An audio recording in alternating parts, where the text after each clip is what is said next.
the Atlantic Council of Scowcroft Center for Strategy and Security, this is NATO 2020, a new podcast series pitching fresh ideas for the world's oldest military alliance.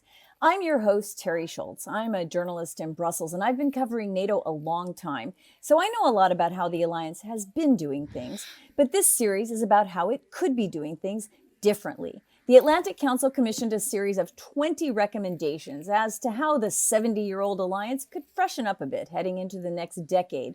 Some of these are ideas we've heard before, and some of them are brand new.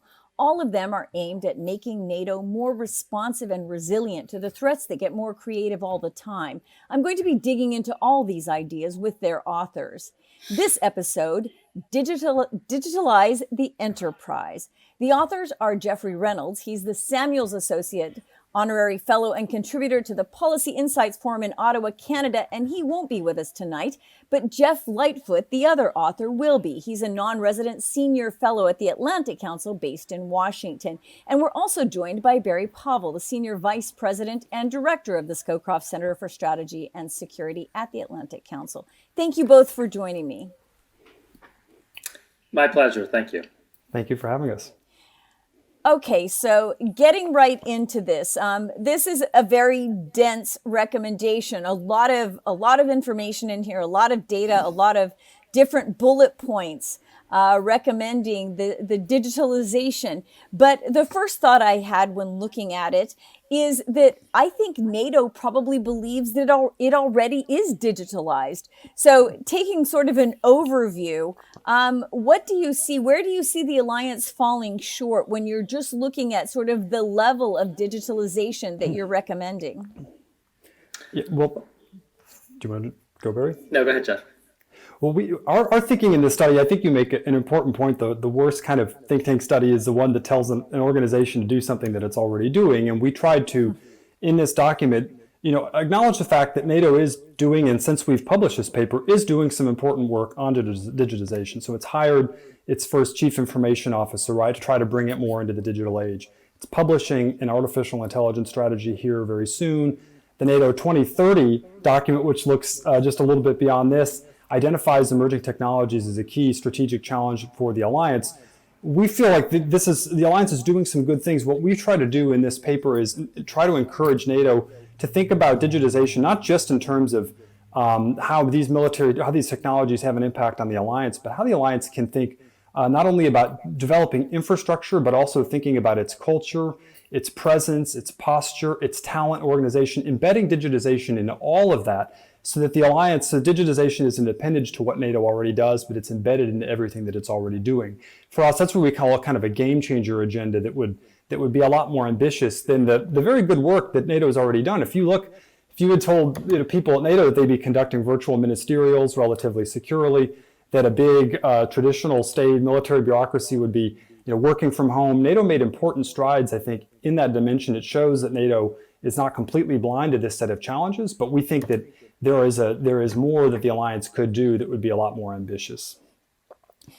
Well, I want to look at each of those game changers in just a few minutes because I think each of them are interesting. But sort of, I wanted to go even more basic than that. What do you mean about digitalizing the alliance that it's not? It's not doing already, because I think that we think of that concept sort of in terms of paying attention to cybersecurity and being able to manage online necessities and looking at this from the outside and being one of those people who has, barely been inside the building for a year. So in terms of managing their meetings online, I'm one of those people who are managed by that online system. So what does sort of the whole concept mean when you're looking at, is this cybersecurity? Is it,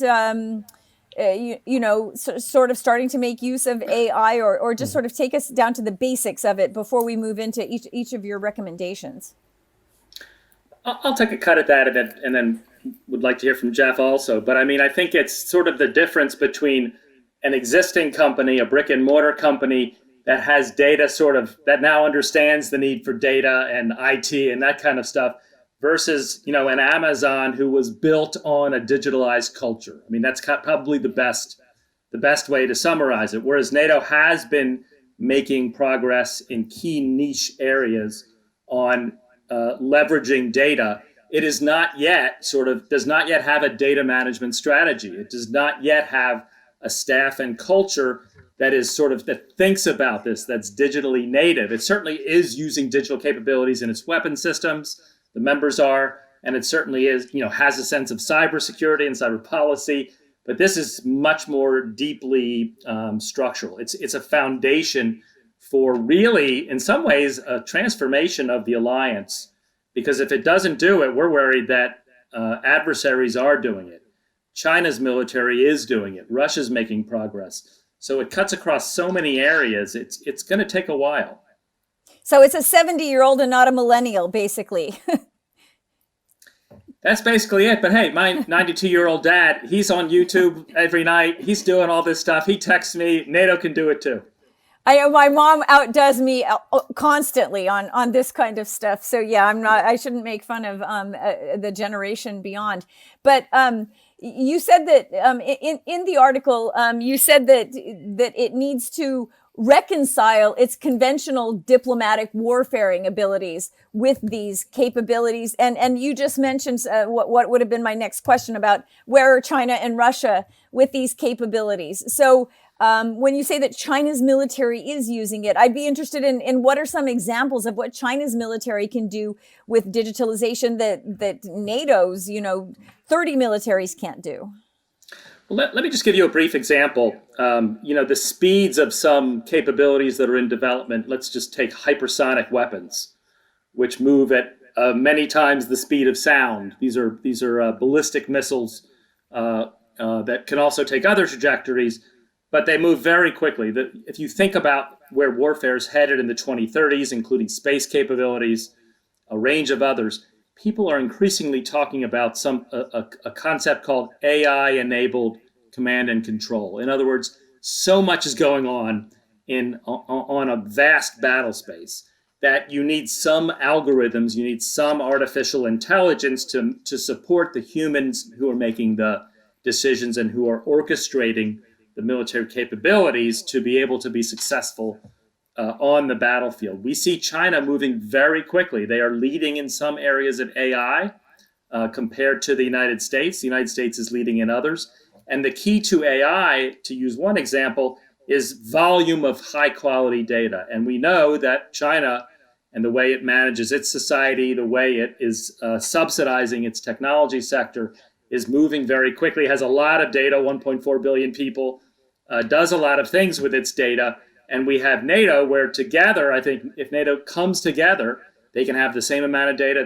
That NATO can have just as strong an AI capability, but it has to come together. It has to be an alliance-wide effort. That's one very simplistic example where I think we're seeing things that are concerning us on future military capabilities. Well, simplistic is good for me when we're talking about these kind of things, because I'm just trying to wrap my head around some of the ideas that you had in your paper. But surely you're not recommending or suggesting that NATO could do what you euphemistically refer to as manage its data. I mean, democracies can't do what China does with its data. I mean, there are no data privacy rights, or very weak data privacy rights in China. That's not something that NATO democracies could do. No, but I mean, NATO can get a handle on the data that it has. So I was using that potentially too overly simplistic example.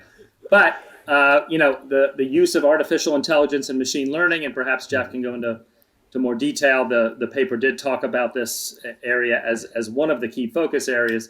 I mean, I think that is increasingly something that the Pentagon's talking about.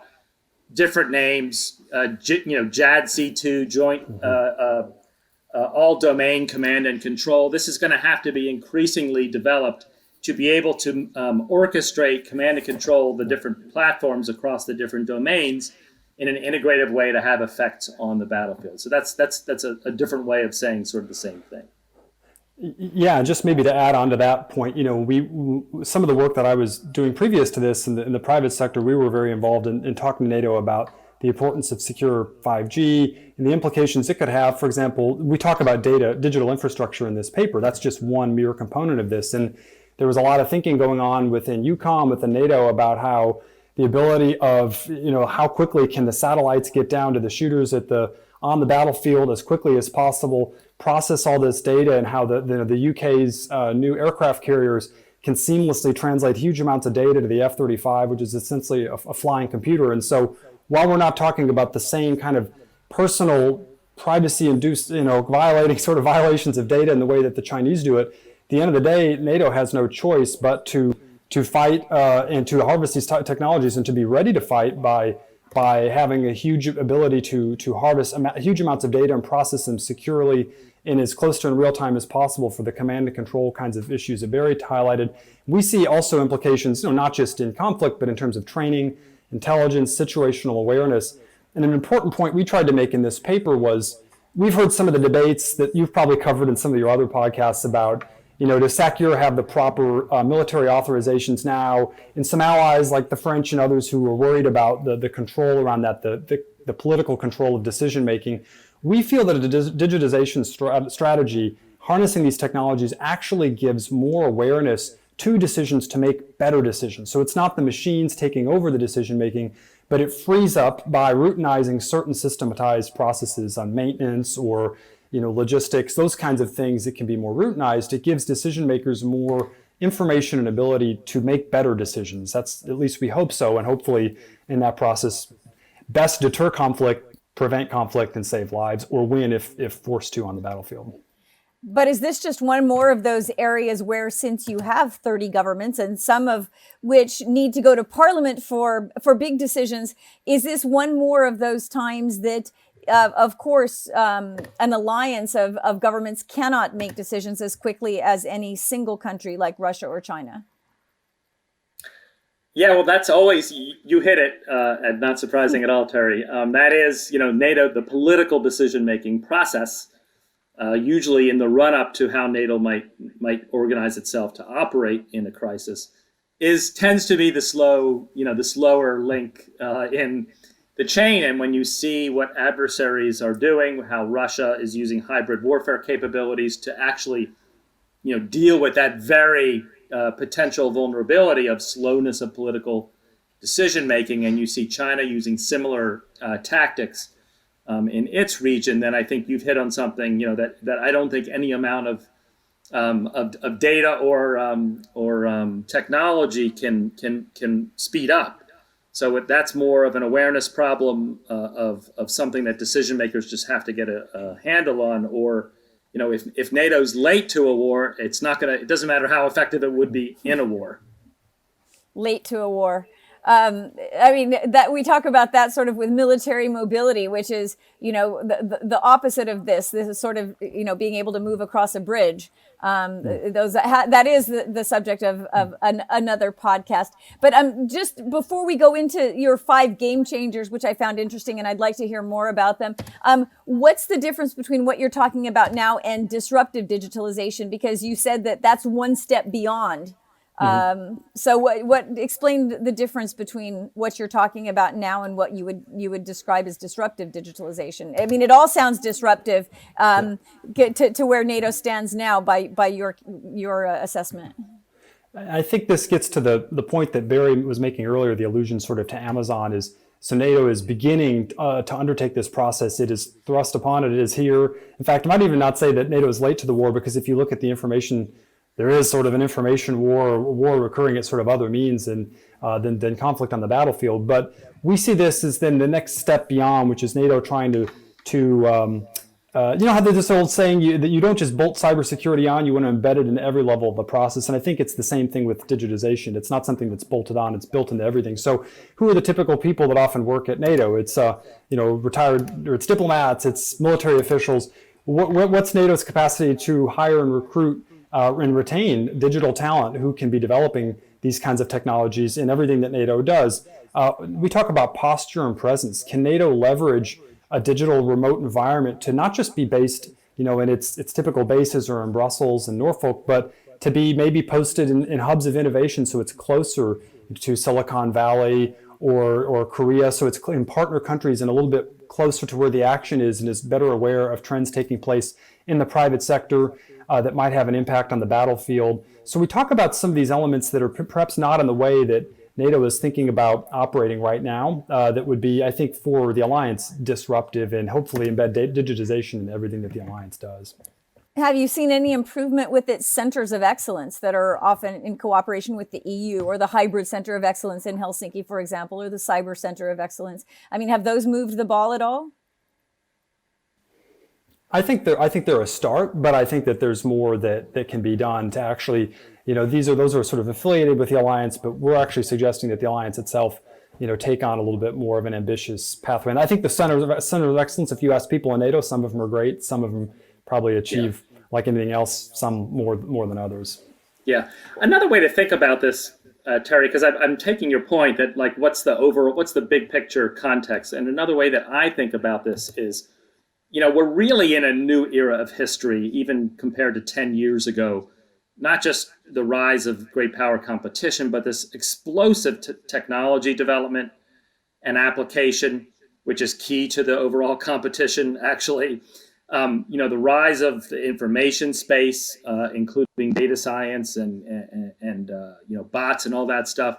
The unbelievably more important role of the private sector as driving innovation, in addition to government-sponsored R&D, and then this strategic shock of the pandemic that's still playing out in terms of remoteness and virtual and all that stuff. So, I mean, the design of the organization of the alliance was from a completely different era. So the question is, how do we keep the members of the alliance, keep the charter, but make sure that we can get digitalization into the foundation of the alliance and change all its practices, its procedures, its operational concepts, to be able to harness data and be able to leverage all those technologies that are necessary for future combat. Hypersonics, space capabilities, directed energy coming later in this decade for missile defenses, for example.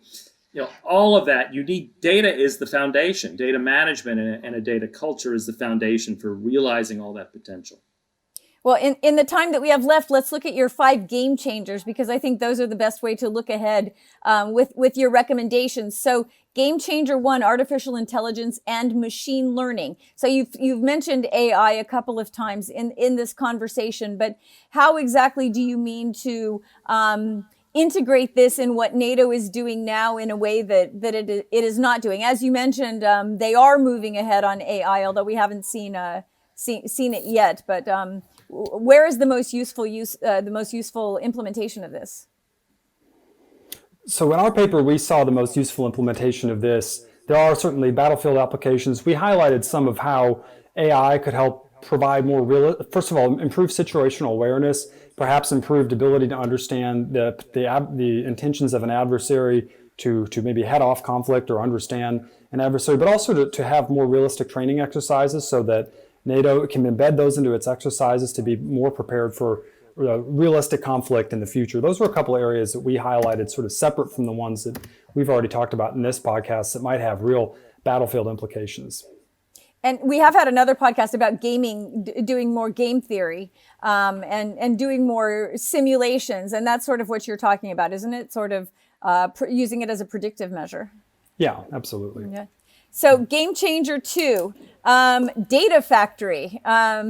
And you said that it needs to redesign its structures to maximize the utility of data, both as an information and as a weapon. We certainly know that others are using information as a weapon against NATO.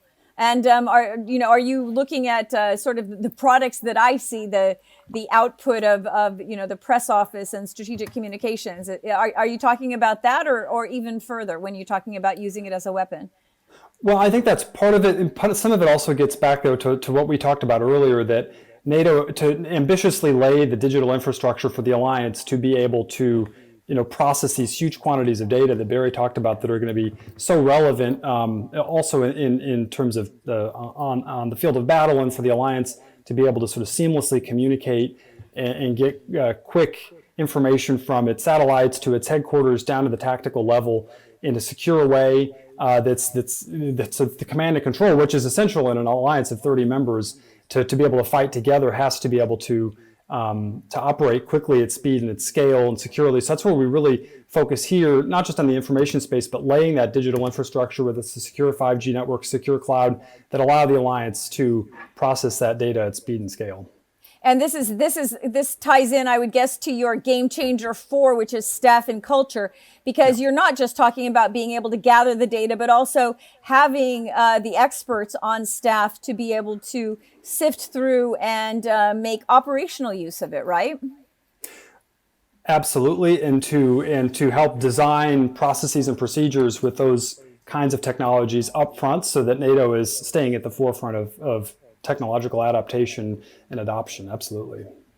And do you think that they have hung on to too many of the sort of retired military officers that go back and look for jobs? Everybody wants to stay in Brussels, so it's a nice place to live. Yeah, it's a nice place to live. And this gets to the other point too of not everybody wants to be in Brussels. All the talent's not in Brussels. And one of the interesting things you're seeing now in digitalized elements of the private sector is they're now saying, well, you can work wherever. That may not work for an alliance. The alliance is not Amazon, it's not Google, but it does get to the point that it can, in a digital environment, NATO can have some staff working remotely closer to the innovation action, as we've talked about, and to be able to recruit from a wider pool of people than perhaps mandating that all of them be in Brussels at all times. That may not be, the future for the alliance, which has a whole host of other security implications, counterintelligence implications, but it's something that we think would really be a disruptive change for an alliance that's gone about its business pretty much the same way for the last 70 years in this regard.